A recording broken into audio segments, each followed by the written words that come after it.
पण आज आहोत गणपतीपुळे मंदिरामध्ये आणि गणपतीपुळ्याच्या इथं असंख्य भाविक दर्शनासाठी येतात, पिकनिकसाठी येतात. हे गणपती संस्था देवस्थानचं मुख्य गाईड आणि पण इथे एक नियम लावलेला आहे, वेशभूषा नियमवाली. आता हे नियम कोण बरं ठरवणार? महाराष्ट्र शासन ठरवतं का? नाही.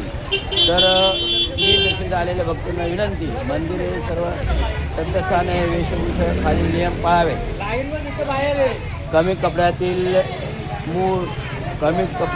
ट्रिप मूड आता समुद्र जाण्यासाठी करण्यात येणारा पेहराव टाळावा.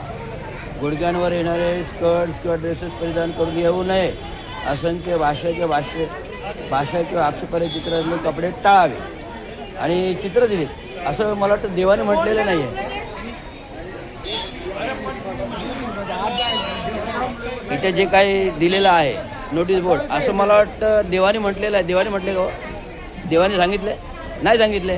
कसेही या, जन्म घेतला माणसाने, देवाने दिलेला आहे. असे नियम हे माणसं लावतात. हे माणसं उद्योग देवाच्या नावावर करतात. त्यामुळे असे व्यापार चालतो. तो व्यापारासाठी हे सगळा उद्योग आहे.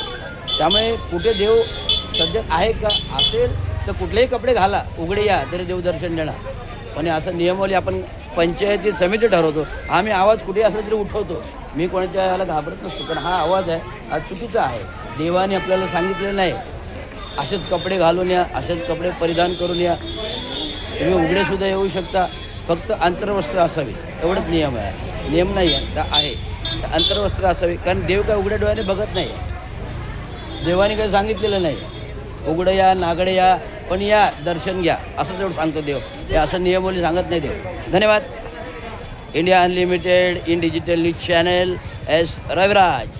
जिथे जातो तिथे प्रकाश उजळत आणतो, अंधकार प्रकाशामध्ये उजळत आणतो. धन्यवाद.